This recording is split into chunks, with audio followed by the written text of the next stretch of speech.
You can delegate, but you can't expect people to be like you. Like my father always says this saying where it's in Arabic, nothing can scratch your skin as your own like nails, you know, like no one can do what you can do best. Like if it's especially if it's your own business, I feel like I really need someone to understand what draft is, because for me it's not just a cafe.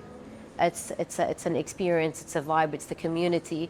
Is there anything else that you've learned over the years regarding hiring? Well, I think including them, like especially the baristas and the employees, making them feel have ownership, and making them feel like this is your place. Like I always tell them, you guys are more important than me because I'm not Right. here. You know, you guys are the face of draft. Like you greet people, you like the experience really depends on them. Welcome to Success Saudi, a podcast featuring leaders and entrepreneurs in KSA. Our aim is to provide you with local tips and wisdom on your journey to success. My name is Maria Kamedi, and I'm here today with Wadha Al Rashid. Wadha is the founder of Draft Cafe. Draft was founded in 2017 and now has 9 locations and is continuing to expand. Thank you, Wadha, for joining us today. Thank you. Can you tell us about your life leading up to founding Draft? Okay, that's a bit of a long story. So, as you know, I have a background in interior design, and back in probably 2014 or 13, I opened a concept store in Centuria Mall. It was born out of my love for, quirky items, gift items, and the love of design. I designed that store, and I opened it. Then, as years went by, I just felt like I wanted to take that experience a little bit further, because a lot of people were coming into the store and telling me, "Oh my God, we sometimes we just like to come here, get inspired, Yeah. and just walk around in the store, and they love the vibes." So I was like, you know what, I would love to have a place where people can come and enjoy a cup of coffee in a welcoming space. So in 2017, I opened the first branch of Draft Cafe. That was the start, and now we're here. Amazing. So you started Draft as a concept store? Yes. Okay. Was that after you finished studying? Yes. After I finished studying interior design, I worked in interior design. I was working as a freelancer.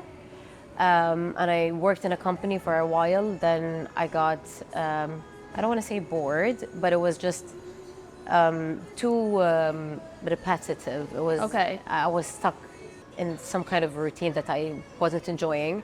And then I was, thinking like, what do I want to do? I want to do something that has to do with design and all. And then the concept store was born. Have you always had that entrepreneurial drive or spirit? I'm not sure, but like I think all of us as kids used to, enjoy selling stuff to our cousins and relatives, and like do a mini market where you go buy from the supermarket and sell stuff and whatever. But I've always had this feeling that I want to create something new. Like I don't want to just do something that's already there, or work in something that's just too repetitive. I like change, and I like to have some challenges sometimes. And at that, so when did you start Draft? The cafe, No, the concept store was 3 or 4 years before the cafe, around 2013, 2014. Was when we first opened the concept store. And I remember at that time, Draft was the only place to go Yeah. to get cool, different gift items. Yes. So how did that evolve to Draft Cafe? And Okay. you no longer have the concept store, No, right? You're focusing on yes, the but we cafes. do sell the merchandise items in all the cafes. So you would Okay. find like mugs and like these little gift items, ready, easy to buy stuff in all the cafes. So as I told you, I opened the concept store. Then I just feel like I personally would go to the concept store and just sit there and like, oh my God, I wish I had a small table where I can enjoy a cup of coffee. And sometimes when I love energy of spaces, and sometimes you sit in a space and you're like, oh my God, I like that energy, and you feel inspired. So every time I go to the concept store, I would feel like, oh, I wish I had a cup of coffee, just sit here and chill. And also I got so many comments from a lot of people I know. So I decided to, have a place where people can come together. And if, I don't know if you've been to the first branch of Draft Cafe. Yes. So back in 2017, there weren't so many cafes. It really, like, Saudi changed a lot in the past 6 years. And I remember wanting to design a space where, you have these outlets everywhere. You can plug in your laptop, study, work. Because back in 2017, I felt like we did not have that in Saudi. Yeah. But now, mashallah, we have it everywhere. So I decided to do the same design for the cafes, like this industrial, cool, chilled kind of design, and that was it. Yeah, I had zero experience in coffee and business. I just had the passion and I believed in the idea, and I just jumped headfirst. And I did it with the support, of course, of my family. Well, it's really interesting. I mean, you obviously must have had a vision at that time, because, like, Draft, there was nothing like it when you opened it, the concept store. And then Draft Cafe. Yeah. When you opened it, it was the only cool cafe to go to. Yeah. So you definitely... Well, I had ideas, but like I come from a family who are into business and stuff, but I personally wasn't like really into that kind of structured business mindset. I still focus on the visuals, the creative aspect of the cafe, and the experience. Okay. Yeah. So you're able to build a support team around you. Yes. To handle the other aspects of the business. Yes. And has that been a challenge to find the right people? Yes. Yeah. A major challenge, a very big challenge. Yeah, it's probably one of the biggest challenges in business. Yes. Have you learned anything in that regard over the years? Yeah, that you can't, you can delegate, but you can't expect people to be like you. Like, my father always says this saying where it's in Arabic, that nothing can scratch your skin as your own like nails. Like you cannot, no one can do what you can do best. Like, especially if it's your own business, you would have a lot of good employees and people who are loyal to you and to the business and everything, but not as much as you personally. So I learned that, okay, you can delegate, but not 100%. And I always have to be, on top of things, just making sure that everything is still in line with the vision and the concept and the idea. Because especially with expanding, it becomes also even more harder. Yes. Because in the beginning we had like the first branch, and then the second one, it was much easier to control because I could easily come to both branches and be there and talk to all the baristas and all the employees. But now I feel sometimes like it grew so fast, like when you have kids, like, oh my God, what happened? How did this grow so fast? So it's more of a challenge to have that. But having like the right people in your team, which I'm grateful for, is also important to make sure that these people carry on the vision and have Draft's best interest at heart. And how do you find your key employees? That's like the hardest question ever. How have you found them? You work with recruiters? Yeah. You do? Yeah. And I personally meet like the key people. I personally meet them. But how do you find them in the first place? Yeah, we work with like headhunters and stuff. Okay. Yeah. and we go through the CVs and everything, and we meet them in person. And one of the most important things for me is, of course, apart from experience, but the chemistry I feel with that person, especially if it's someone who's going to handle all of the operations. And for me, it's important that that person is, I have chemistry and they really understand what draft is. Okay. Because sometimes people because I don't know, because it's my business, sometimes I feel like it's like my first child, Yeah. and I feel like I really need someone to understand what draft is, because for me it's not just a cafe. It's an experience, it's a vibe, it's the community. So that's why it's very important for me to find the person who really gets it. Because if you don't get it, they're just gonna deal with it like any other business. Like, okay, we need to do sales and do this and 1, 2, 3, and that's not what draft is. Yeah, and then it would just be a constant Exactly. challenge Yeah. for you. Yeah. So I'm sure over the years, you've learned what to look for and how to find, when you do your initial interviews, like how to identify someone you'll have synergy with. Yes. Who could potentially understand the concept. Is there anything else that you've learned over the years regarding hiring these key people, something that you look for?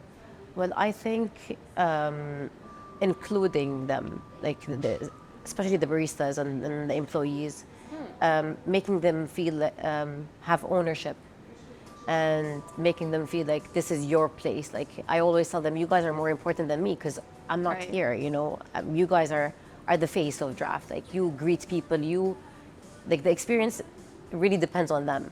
So I always try to work on that, making them feel comfortable, happy, taking care of them, because really, like, we're an extended family. Like back in COVID, when the lockdown Yep. happened and everything, and a lot of people were, letting go of their employees.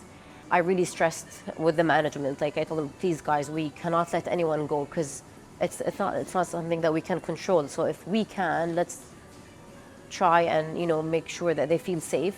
Because imagine, like, your whole family is not with you. You're alone in a foreign Right. country during a pandemic, and you're in lockdown. Yeah. So I really I stress on making them feel comfortable and safe. So I always try to give them that. Like, of course, it's a business at the end of the day, Yep. but I make them feel like we're family. They can come up to anyone in the management and talk to us and give us ideas or whatever. Like, we make them feel included. I'm talking especially about the baristas, because really I feel Right. like they're the core. They're the face of draft. Yeah. For example, when we're coming up with new drinks, we give them a challenge. Who does the best drink, and that would go on to the menu, and that makes them feel like they're really part of the business. That's amazing. Yeah. And you sense that when Yeah. you come here. Yeah. I hope so. Yeah, absolutely. So you mentioned in the beginning, when you had a couple cafes, you could be there and oversee, manage things, and then you really started to scale into Yeah. multiple locations. So, and you also said that you're more of the creative person in the business. So how did you establish the systems that you needed in order to be able to scale? It was a challenge. Personally, so like the partners or my family were like, okay, we need, you can't just have 2 branches. You need to expand and everything. And I was like, oh my God, I don't want to do that. And they're like, yeah, but it's not personal. Like this is a business. We really have to expand. So we worked on, recruiting the right people to help us, expand the business. And because I couldn't do it alone, Yeah. then it was just a matter of finding the right locations, and then finding the right people to handle the the operations, the business as a whole. And then I started, like, I would go visit obviously the locations, but not as often, because they're all spread out, and Yeah. Riyadh is so big now, and and that was it. Like I really feel like all of us in the company, especially the people who were with us and since the start, we learned as we go. Sometimes you learn as you go. You do a lot of mistakes, obviously, and then you try to fix it. But I think that's also part of the journey. Or do you consider yourself an organized person? Not so much. I feel like I have an organized mess. So Yeah. I know where everything is, and I know but it's not really organized. I don't know how to explain that. Okay, I know But what you yeah, mean. but I always say that creative people are usually messy. Yeah. So yeah, I blame the creativity. I want to go back again to when you started Draft and when you started Draft Cafe. At that time, things were very different. I remember coming in Draft when you first opened in Newton Yeah. Square. I mean, there was still the gender Yeah. segregation. You didn't see as many women in the workforce, especially in the F&B Yeah. industry. Was that a challenge for you going in, Honestly, starting a cafe?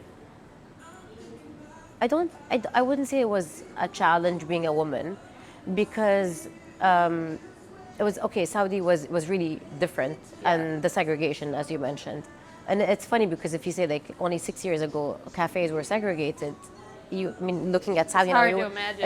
it's hard to believe. I honestly don't feel it was a big challenge.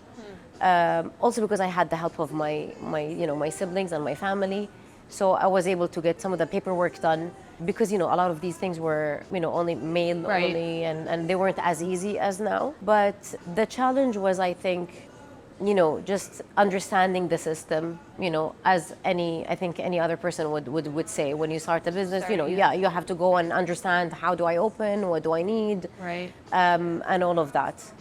So yeah. And would you say that the support from your family played a big role? Yeah, a major role, of course. Yes, You've expanded, now have many locations. yes. Where are you located? So we're located here in Riyadh Square. You walk Okay. in the Ministry of Tourism in the DQ, Al Bustan compound, Okay. Park Avenue, Ashrafat, and in King Faisal Hospital. Yeah, and in CAF, King Abdullah Financial District. We just opened, actually. I saw that Yes. on LinkedIn. Yes, Congratulations. yes, thank you so much. And all your locations have unique elements. Right. Yes, we try to focus on opening in not inside of a shopping mall. We try to be accessible to people, especially like people like offices. Sorry, I forgot to mention we also have a branch next to our head office on King Saud Road. Oh, Which is okay. just it's basically a hole in the wall. It's not. It just serves the offices there. Okay. So yeah, I always focus on choosing the locations where we're close to some neighborhoods. So we want to be, a neighborhood cafe, but also serve people who come out from like not only for the neighborhood. For example, like here you have offices, and we're serving the DQ community. Close to maybe universities, to students, because it's this makes me really happy, because when I first thought about Draft, I was thinking I want a place where people can come and study, or do have a business meeting, or just grab a book and read, and I started seeing that in a lot of the branches, and it makes me really happy. Because like sometimes you put that energy out there, and it just happens. So that's why we focus on being like close to universities. Like the U Walk is close to the King Saud University. Okay. It's very accessible. It's by like, it's not inside of a mall. Like you don't have to walk Right. and like try to find the cafe. So yeah. So people in the community, of course, come in, experience Draft. Yeah. They can stay, meet with friends, or do their work. Are there any other ways that the community can get involved with Draft? Actually, yes. We have a truck, like the Draft truck. We can rent it out to like private events. Sometimes if there's like an event happening and they want to draft, it's so much easier for us to just take the truck and take it there, and it has like all the drinks and everything, and the full-on experience. Yeah, so that's How about it. long have you had the food truck? I would say maybe a year plus, like almost 2 years. Yeah. And was that a good decision for Yeah, you? yeah. We go to a lot of the compounds, a lot of events, and it's been successful. Like even private, sometimes we go to like private, like really private parties. Okay. Yeah, and it's been successful. Amazing. And how do you stay up to date with the developments in your industry? It's so hard. Is I'm it? telling you because I mean it's not hard. It's challenging. I would say because the market expanded so much. I feel like the market now is saturated with so many cafes. You know, I I try to read a lot like about what's happening, like what are the new trends and drinks and desserts and stuff, and try to implement them in the cafe. My team and I do rounds and see what's happening, what's opening, like what are the new businesses that are opening. But also it's a challenge because you don't want to like you want to stay up to date, but also you want to stay true to yourself, true to the business, true to the vision, because you can't just implement a trend and just go, oh, this is the trend, I'm just gonna do it, because you have to do it if it applies to the concept and the vision of the cafe. Right. Yeah. Are there any specific resources that you can recommend for others in similar industries? I mean, there's nothing specific. No, No, nothing that comes to mind. no, nothing that comes to mind. Okay. How do you see the future of the cafe industry in KSA? Okay, I mean, by looking at the present, Yeah. you can see that it keeps on expanding, but I'm not sure to what extent, because also, as we've been seeing, a lot of cafes opening. Unfortunately, a lot of cafes have been also closing. I think it's a challenge actually in the whole F&B business. I mean, you see a lot of things opening up, but like not the international concepts, but the local concepts. I think it's a more challenge for the local concepts. I mean, for us, we recently closed our first branch, Okay. because also like there are things that you can't really predict. You know, Like what? I don't know, like Riyadh is expanding a lot, and yes, like there are Right.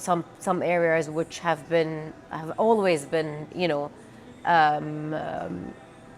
like hotspots and hip Yeah. and all of that, but still, like I feel like you have to always try to be up to date, renew yourself for customers to always keep on coming to you. But the challenge we had in the first branch, actually, the whole complex wasn't doing really well. A lot of our neighbors were closing down, Okay. and we had to close because it was just it wasn't benefiting us Yeah. in any way, shape, or form. And also, we've learned from our mistake, because that branch was actually huge. It was Yeah. really big, and we've learned with the years that it's much better to go smaller. Start small. Yes, Yeah. with our locations. But I mean, I'm grateful for that location. It had so many nice memories. But yeah, so you learn, like you're gonna open and close, and just sometimes you have to go with the flow and not take things personal.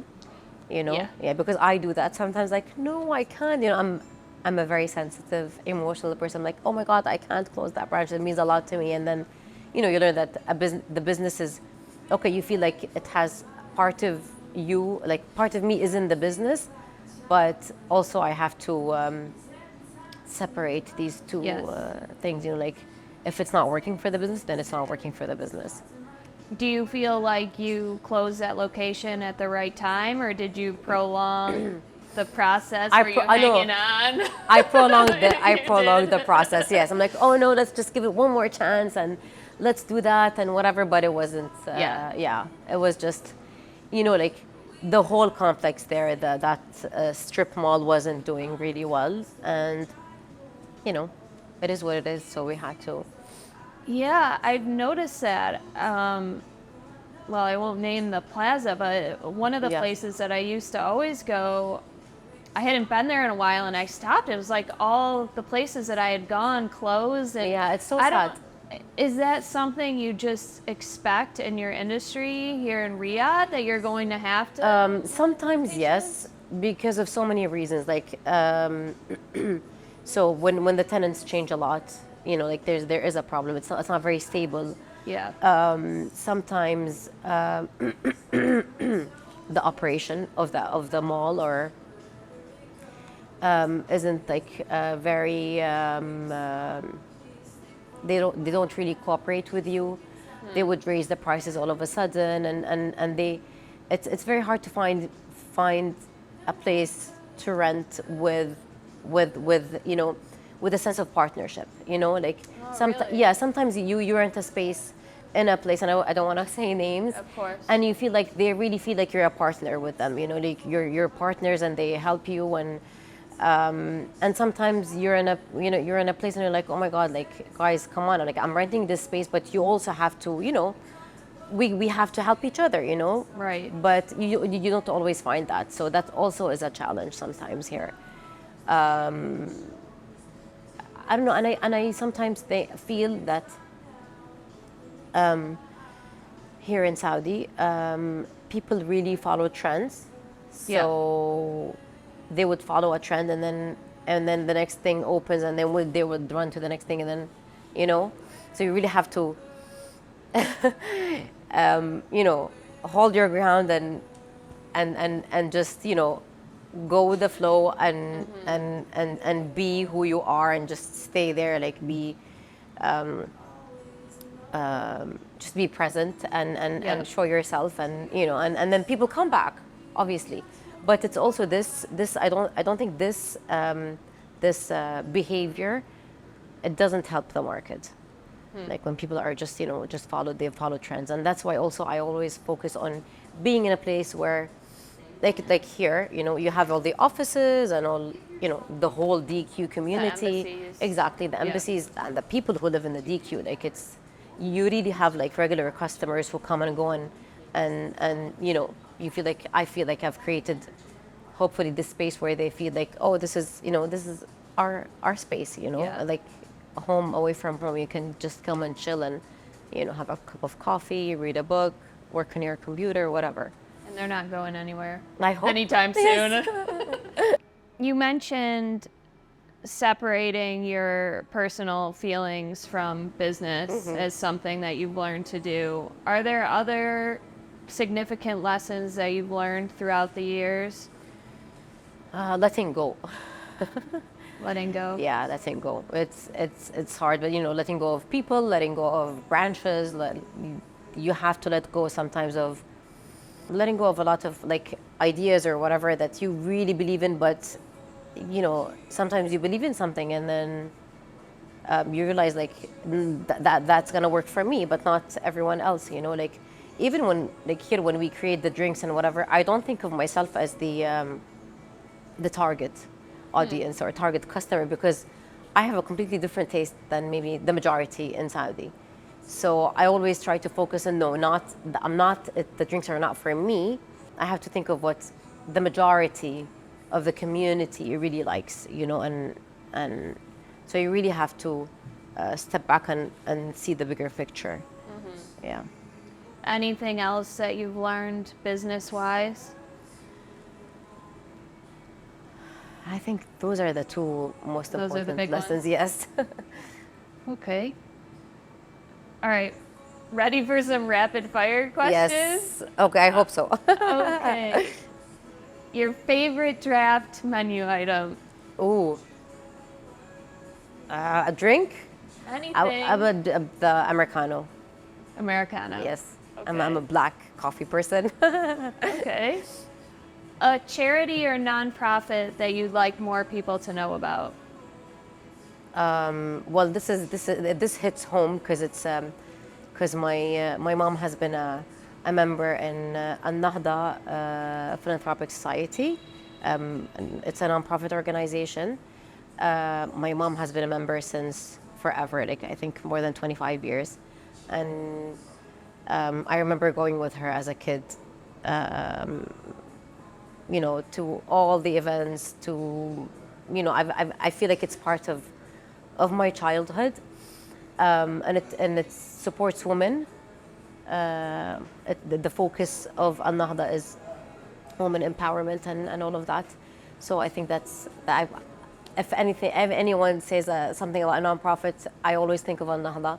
I think because of my mom and my sister also worked there for some time. Amazing. So I would say, yeah, Thanks I would for say Al letting us Nahda, know yes. about that. Yeah. City or beach? Beach. Yeah, definitely. I mean, I live in Riyadh, but if anyone would ask me where do you want to go, like I would say like a beach or somewhere secluded, a village, a quiet place. Away from the city. Yeah. Favorite podcast? I don't have a favorite podcast. Do you listen to podcasts? Not as much as I want to. Okay. Yeah. I've been telling myself whenever I'm stuck in traffic, I want to listen to a podcast rather than listening to music, but I'm working towards that. Okay. Strength or cardio? Oh, strength all the way. Yes. Favorite retail store in Saudi? Ooh, that's a hard one. I don't go out as much, so Any favorite stores or brands? Your go-to? in Saudi, Yeah. I can't think of one. No, Okay. that's bad. I feel like, oh my God, why? Maybe it's just not coming to mind. Yeah. What are you looking forward to in the coming year? Oof. I'm looking forward to, for draft, I'm looking forward to our new menu items. Oh yeah. Yeah, so as I told you, like you always have to, not change everything, but you have to always keep on working on the items you have and whatever in the cafe to be up to date. Yep. So we're working on that, on new menu items, and we're looking forward to the winter because we have some new winter drinks and stuff. Yeah, and hopefully, seeing more success to draft, hopefully, and just I just hope for more positive energy in the world.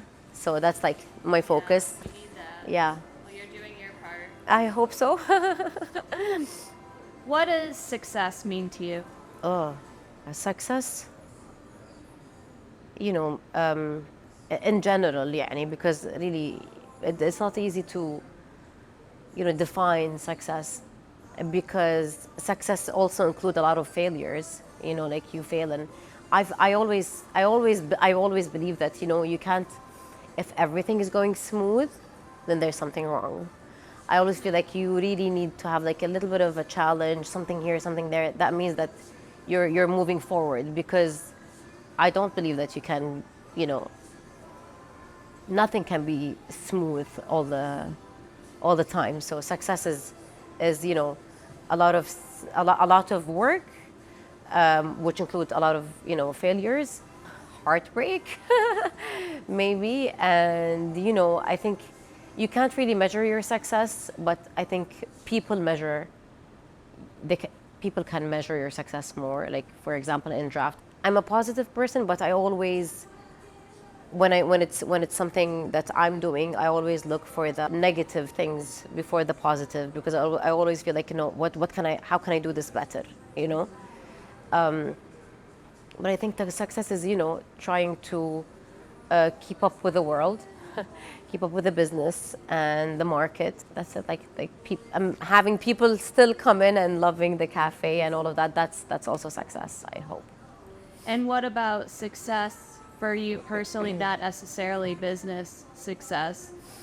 At the end of the day, when you look at your life and what you've done or what you contribute, what measures do you have on if you were successful? Oof. I think, you know, personally, it's so much harder. You know, I have two kids, and sometimes, you know, they drive me crazy. And when I go to sleep, and I feel like, okay, I did it. Like, you know, they were happy, you know, and I fed them, and they're asleep, and they did something. You know, they went to school and they did something useful, and okay, that's like mini successes. You know, like I kept them alive for this long, and then it's okay. And personal, I think it's learning how to find your happiness and your self-worth in the little things, because I feel like, you know, in this journey since 2017, a lot of things happened personally in my life. You know, COVID happened, I got married, I had two kids. So I think personally, like, dealing with that change and having a business and managing to, I don't want to say balance, because you can never balance, it's impossible, but juggling these two and having time for this, any, like, for my family, for myself, and for the business, I think that's success, hopefully. I hope so. And, you know, working on myself and being honest to myself and finding the flaws and working on them, and, you know, adjusting and all of that. You know, like, I think we should be not too hard on ourselves, and, you know, like, take it day by day, and if you go through a hard day, you have to pat yourself on the back and say, okay, it was a tough day, tomorrow's another day, and hopefully it'll be better, and then you just, you know, go on. And It sounds like that's something that you've worked on. yeah. Yes. Yes, yes. Very Yeah. good. And how can people follow you and follow Draft? People can follow us on Instagram, on TikTok, LinkedIn if you're more professional. I feel like Draft, or you personally? no, Or both? no, but personally on LinkedIn, Okay. but I don't have like, my Instagram account is private. And Draft on Instagram, TikTok, LinkedIn. Yes. Maybe Snapchat soon for Draft. I'm not sure. Okay. And any final words or messages? Well, I just want to say that, you know, Draft is always open for, you know, the community. We like to serve each community we're in. So if we're here in Road Square, we welcome people to come, and they can book this space we're in and have us like a mini workshop, or or if you have I don't know, a business meeting. We're pretty flexible, and because I personally don't like to complicate things, so I always say, you know, guys, if someone wants to book, you know, the space, they can do that. Like, we can accommodate to all of these things. And yeah, and that's it. We're open to the community. Thank Okay. you, Wadha. Thank you so much. Thank you, Maria.